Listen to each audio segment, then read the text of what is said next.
Halo Sobat Rosvi, bertemu lagi di Podcast V, podcast kesehatan bersama Rosvi dan Dr. Evi.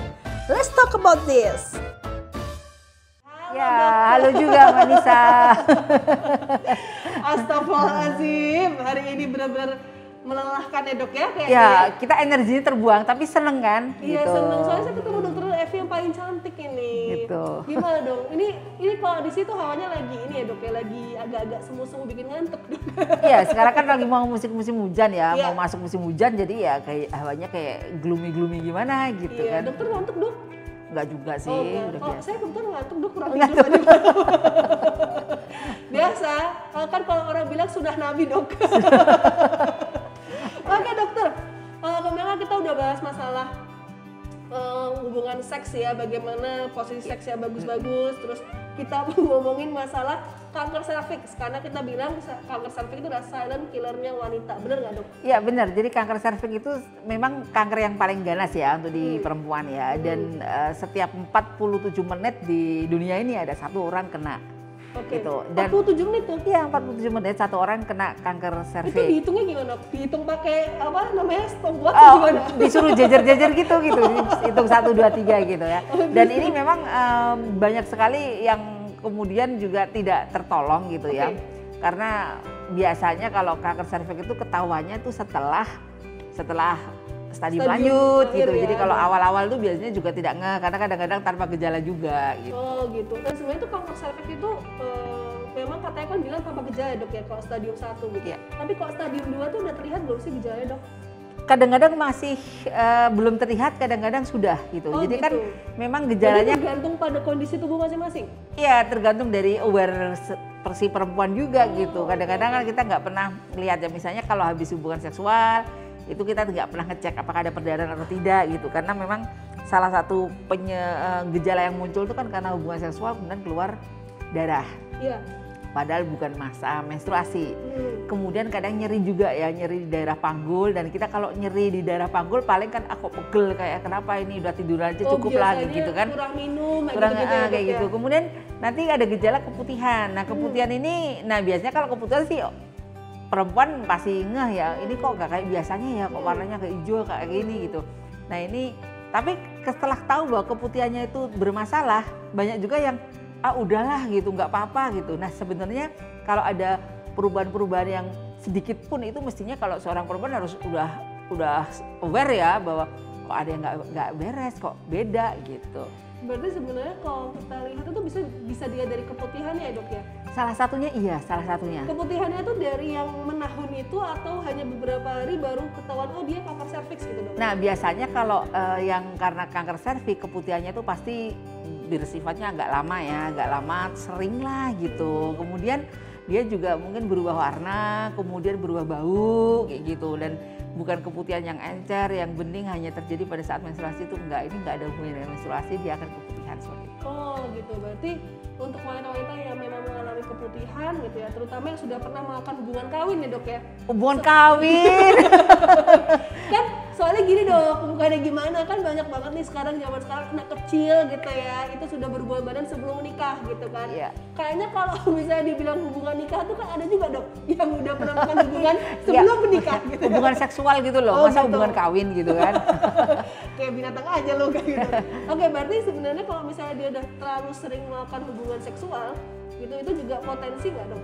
Ya, sebetulnya kalau kita lihat faktor resikonya ya, jadi Iya. faktor resiko kanker leher rahim itu satu adalah mereka yang sudah punya sakit menular seksual ya, bisa HIV, bisa GO, itu resikonya akan meningkat. Kemudian mereka yang Gonore bu, dok? gonore kan kayak kencing nanah itu loh. Sifilis? Sifilis hampir sudah nggak ada sekarang ya. Oh, Tapi gitu bisa ya. jadi gitu. Pokoknya semua yang bersifat menular lewat hubungan seksual itu juga meningkatkan resiko terjadinya kanker serviks. Kemudian yang kedua, kalau hubungan seksual itu dilakukan sebelum usia 16 tahun. Ya sebelum 18 lah kalau sekarang ya amannya ya gitu. Jadi dianggap bahwa memang yang belum dewasa, belum menstruasi itu biasanya memang belum sempurna ya. Epitel di saluran senggama itu belum sempurna, sehingga resiko untuk kena infeksi dari papilomavirus itu meningkat gitu. Kemudian juga kalau dia menggunakan KB hormonal lebih dari 3 tahun ya, nah ini juga ada meningkatkan resiko juga gitu. Kemudian melahirkan 3 anak atau lebih. Gitu. Oke. Jadi kalau kita ada anjuran 2 anak cukup, itu sebenarnya juga ada bagusnya, kan dia menurunkan resiko terjadinya kanker serviks gitu. Kalau misalnya orang kayak dulu sih, kenapa kalau orang dulu kok sampai 13 nggak apa-apa, ya kebetulan aja nggak apa-apa gitu kan. Tetapi saat ini kan perkembangan penyakit kan juga berubah Dan gitu pola kan. gaya hidup juga berubah ya dok ya. Gaya hidupnya juga berubah gitu. Banyak orang yang kemudian sering gonta-ganti partner seks, kalau dulu kan nggak ada gitu ya. Orang dulu kan nggak pernah dok ada junk food itu nggak ada dok. Ada Nggak ada. sayur, mayur Nah gitu ya, itu dok ya. kemudiannya. Jadi sekarang memang resikonya akan meningkat pada beberapa orang tersebut. Oh gitu, berarti tapi sebenarnya tuh untuk laki-laki tuh bisa pembawa virusnya nggak sih dok? Bisa, ya, sangat berarti ya. bisa. Justru itu kalau namanya partner seks berganti-ganti itu bisa kemudian menularkan tadi HPV tadi gitu. Dan sebetulnya semua orang ya, semua perempuan yang sudah melakukan hubungan seksual itu hampir 80% terinfeksi. Tetapi ya mungkin hanya sekitar 7% lah yang kemudian menjadi kanker. Kalau yang lainnya sih bisa sembuh sendiri karena mungkin daya tahan tubuhnya juga gitu. Berarti sebenarnya bukan berarti misalnya suami atau istrinya yang biasa diam di rumah tapi taunya suaminya jajan-jajan di luar. Bisa, gitu, sangat bisa jadi. Bisa juga ya. Sangat, Berarti sangat bukan bisa berarti jadi. karena si perempuannya berarti ya dok Iya, ya. benar. Nah bapak-bapak di sini ya silahkan setia pada satu pasangan aja. Iya, karena Jangan gini. gitu ya. Jadi kalau misalnya ada seorang suami dia berhubungan seksual dengan orang lain, Iya. orang lain itu bukan istrinya gitu ya. Nah, itu sama aja istri yang resmi itu dia seperti berhubungan seksual dengan banyak orang gitu, karena kan yang dengan suami juga belum tentu dengan siapa lagi gitu. Jadi kayak rantai ya, berantai gitu. Jadi Iya. kita sebaiknya sih memang setia pada satu pasangan supaya resiko untuk terjadinya kanker serviks ini juga menurun gitu. Jadi kayak kuda laut ya. Kuda laut itu kan setia pada satu pasangan Iya, itu betul. kan. Terus kayak Patrick, Patrick Kodok juga kodok. Oh iya, kodok juga gitu ya. Berarti sebenarnya tuh kalau misalnya orang bilang, nah ini yang sering banget ditanyakan oleh mitra usaha NASA gitu dok, atau sahabat Rospi lah gitu. Kalau misalnya poligami itu ada resiko nggak dok? Ada. Poligami itu berarti sama. resiko ya? Iya, karena kan sebetulnya tidak poligami pun resiko kan ada. Tadi saya bilang bahwa semua yang sudah pernah berhubungan seksual itu 80% biasanya terinfeksi, tetapi kan hanya sedikit yang kena kanker rahim gitu. Berarti bapak-bapak di sini yang merasa istrinya itu cuma dasteran di rumah, gemuk banget. Disuruh dandan yang bagus lah ya. Asal Anda tahu, ketika teman-teman itu memberikan sebuah jatah per bulan lebih banyak, pasti akan cantik, betul ya dok? Bener. Jadi tergantung bunganya tadi. Iya, gitu. bunga dan jatah per bulannya Nah, gitu ya dok gitu. ya. Saya perbedaan dok, antara jatah 1 juta sama 10 juta tuh beda. Beda, jadi penampakannya pada perempuannya berbeda gitu ya. Iya. Oke, berarti untuk kanker serviks ini memang bisa tertular dari manapun ya dok ya, terutama resiko yang paling tinggi adalah dia sering gonta-ganti pasangan Iya, ya dok ya. benar. Nah ini di sini kalau saya tangkap juga adalah nggak cuma perempuan atau laki-lakinya, yang penting kalau salah Sama, satu, jadi gini, salah satu kan, ya, dok, salah jadi satu kalau yang pada berhubungan. perempuan kan namanya kanker serviks. Iya. Pada laki-laki Kanker virus penis. yang sama disebut kanker penis gitu. Oh, Sehingga oke. kalau selama ini kan ada vaksinasi untuk kanker serviks, itu sebenarnya bukan hanya untuk perempuan, laki-laki juga iya. gitu. Berarti sebenarnya sebelum menikah itu kan laki-laki juga suntik Sebaiknya, KTP, dok, ya? sebaiknya dua-duanya Soalnya divaksin. biasanya tuh yang sering terjadi stigma Indonesia dok ya, itu pasti perempuan aja. Kalau iya. hamil nggak jadi perempuan aja Iya, kan? padahal tadi kan benar sepertiga masalah infertilitas itu sepertiga karena faktor istri, sepertiga suami, sepertiga dua-duanya gitu Iya, kan. betul. Dan kekuasaan Allah dok. Iya. Ya berarti sebenarnya laki-laki tuh juga harus lebih aware ya dok ya. Iya. Nggak cuma perempuan aja. Ya sama kan, kalau kesehatan perempuan itu ya berarti suaminya juga harus ikut bertanggung jawab juga, ikut andil lah ya Iyalah, gitu. kamu kan sudah berumah tangga berapa puluh tahun nanti sama si istrinya itu kan dok. Iya. Gitu. Oke, berarti kalau untuk kanker serviks itu sebenarnya ada penyembuhannya nggak sih dok? Kanker serviks ada penyembuhannya gitu, meskipun penyembuhannya itu tergantung ya. Jadi kalau misalnya stadiumnya itu udah cukup tinggi ya memang resiko kesembuhannya menjadi lebih kecil dibandingkan kalau udah diketahui sejak stadium yang awal Iya, gitu. iya. Nah penyembuhannya sendiri satu dia bisa operasi pengangkatan. Iya. Ini biasanya juga ada sudah dokter sudah melakukan pemeriksaan sehingga yang paling bagus pengangkatan. Pengangkatan rahim dok? Kadang iya rahimnya. Serius dok? Itu berarti dia nggak punya anak lagi dok kalau misalnya angkat rahim? Kalau udah diangkat rahimnya iya nggak bisa my punya God. anak ya. Nah kemudian Aku merinding. kemudian dengan kemoterapi. Oke, dok. Kemoterapi ini menggunakan obat-obatan khusus ya untuk anti kansernya. Kemudian Yang ketiga terapi radiasi. Terapi radiasi ini menggunakan sinar berenergi yang tinggi ya, mirip dengan sinar X lah untuk membunuh sel-sel tumornya. Nah, kemudian yang keempat ini sebenarnya adalah terapi-terapi yang disebut komplementer.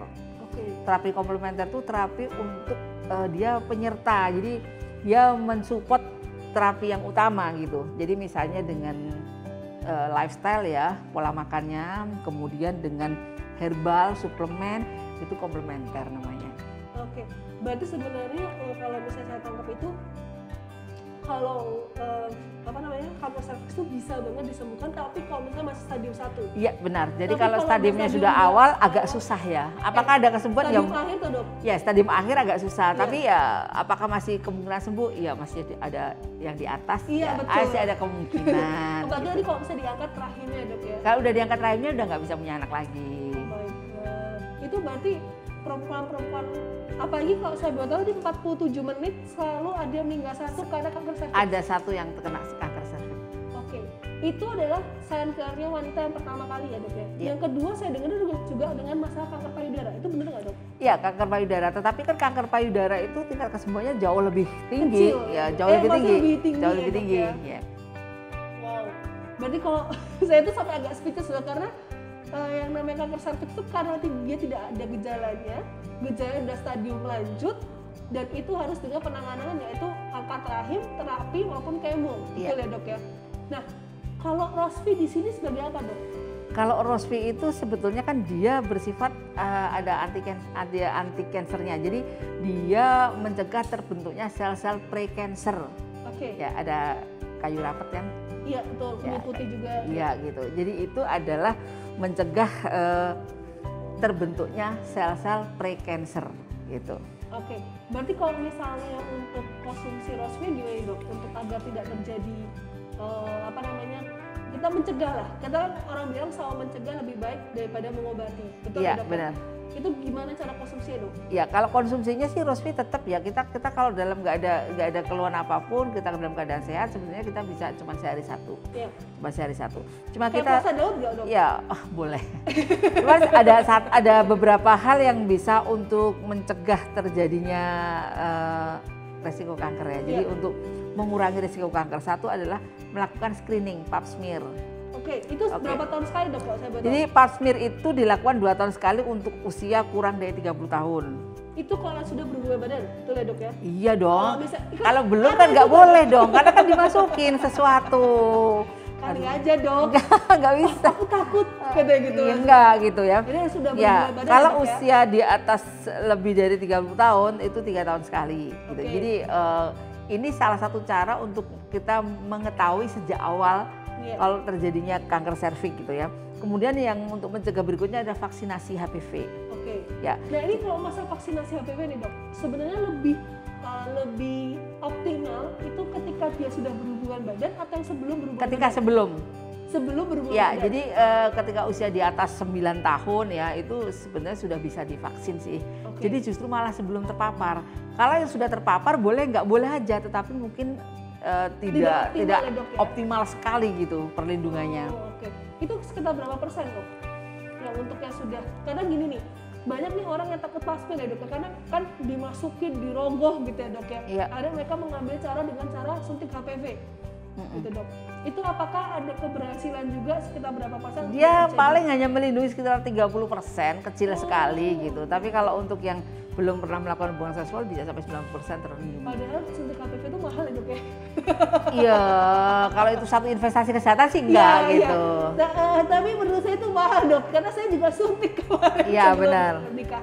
Oke, berarti memang persyaratan utama itu kan kita pernah dengar orang menikah itu suntik tetanus, suntik tetanus ya dok ya sebelum menikah itu, berarti kalau akan lebih baik dia suntik juga tentang masalah HPV dan ya, sebetulnya kalau vaksin menjelang merit, menjelang menikah itu ya tidak hanya itu, dengan MMR juga penting juga. Karena vaksin MMR itu kan nanti dia bisa mencegah terjadinya kelahiran bayi cacat juga gitu kan. Jadi saya rasa ada beberapa vaksin yang memang kalau mau bagus sih harus dilakukan sebelum merit. Sebelum merit, tapi kalau sudah merit dok? Kalau sudah married, kalau misalnya belum punya anak bisa kalau vaksin MMR gitu kan. Ini untuk mencegah supaya jangan terjadi kecacatan layar cacat ya. Nah ini juga nih dok, kalau misalnya ini yang sering banget ditanyakan, kalau misalnya dok dia terkena kanker serviks, tapi dia nggak tahu kok dia selalunya hamil, misalnya hamil 2 bulan, 3 bulan itu tidak resiko nggak dok? Bisa ya, bisa tidak, tergantung dari stadiumnya, tergantung juga dari apakah dia diobati di kemo atau enggak gitu. Jadi nanti yang bisa menentukan ini bisa lanjut atau tidak itu adalah dokter kandungannya. Oh berarti kalau saya kan sering baca-baca tuh dok di luar negeri tuh ada yang dia hamil 8 bulan gitu ya, dia nggak mau di kemo karena dia takut anaknya kenapa-napa. Itu tuh karena pertimbangannya itu ya? Ya pertimbangannya banyak. Tapi kalau udah usia 8 bulan sih dia sebetulnya sudah usia yang bisa dilahirkan ya. Dilahirkan terus, tapi cuma prematur gitu ya dok ya? Iya, tapi sudah bisa bertahan hidup. Bisa bertahan hidup, oke. Baik dokter, terima kasih untuk podcast pagi hari ini. Saya bilang pagi dok, biasanya kan siang. Kita bilang pagi karena kebetulan kita ketemu pagi ya dok ya. Jadi terima kasih dokter sudah hadir di sini gitu. Tadi informasinya benar-benar bagus banget. Bahkan saya dapat ilmu baru dok tentang masalah kanker serviks. Karena terutama saya sebagai perempuan harus lebih peduli terhadap organ kewanitaan. Karena stigma di sini tuh kayaknya MISFI itu nggak terlalu diperhatikan. Ya padahal itu sebetulnya, sebenarnya itu kan pintu masuk semua penyakit dari MISFI juga gitu. Betul. Pertama tuh pasti kulit dulu. Kulit kulit wajah loh ya, kulit wajah gitu. Jadi kalau wajah, habis itu tangan, kaki gitu ya. Iya, jadi yang lainnya nggak diurusin. Berarti saya harus lebih aware ya dok. Terutama nih perempuan-perempuan yang pengen banget nggak kena kanker serviks, silahkan ya lebih aware dan lebih peduli masalah tadi yang dibilang sama dokter Evi, gejala-gejala yang muncul tapi kalau udah stadium lebih ya dok, stadium 2, 3 maupun 4. Oke gitu ya teman-teman semuanya yang sudah mendengarkan podcast pagi hari ini dengan sesi semoga bermanfaat ya. Cervix, ya betul, semoga bermanfaat. Jangan lupa juga untuk follow Spotify kita. Iya harus karena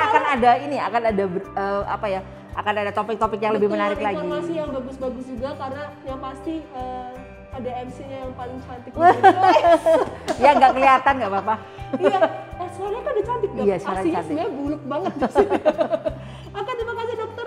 Sampai ketemu lagi di podcast berikutnya tentang dengan tema yang baru yang pasti ya dok ya. Tema yang lebih menarik lagi buat teman-teman semua dan buat dengerin sambil nyambi, masak, nyuci segala macam. Sambil mandi juga boleh.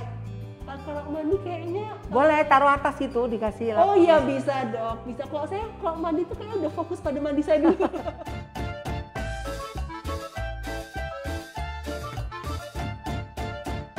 Oke, terima kasih buat kamu sahabat Rosvi yang sudah setia banget dengerin podcast V. Jangan lupa follow sosial media kita di Facebook, Instagram, YouTube, TikTok untuk mengetahui update seputar kesehatan dan juga Rosvi pastinya. Dan yang terakhir, jangan lupa follow Spotify kita ya, biar kamu nggak ketinggalan. Nisa pamit dulu, see you on podcast V, podcast kesehatan bersama Rosvi dan Dr. Evi.